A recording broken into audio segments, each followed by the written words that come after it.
performed so far tonight. Much improvement for the UC.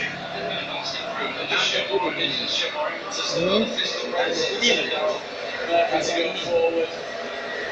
Robbie Brady as well. So we've seen a lot of the ball. Stephen Warren wants to get down the left-hand side, and Jeffrey McLean there playing to his fullest of his ability. Sometimes get caught spinning on their nose to the side of the game, but being the right-hand has left El Salvador force is the back into a back five.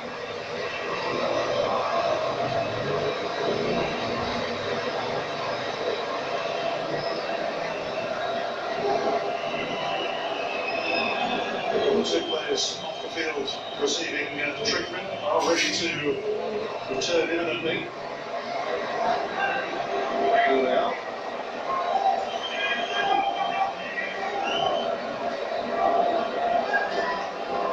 Dusty of the Fiorentina award burning. Successfully getting promotion in an English top division next season. Here's Bernardeschi for Italy.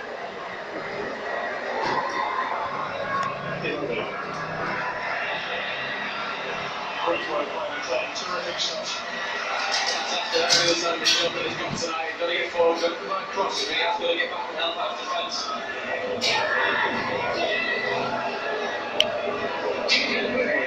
Plays with passion.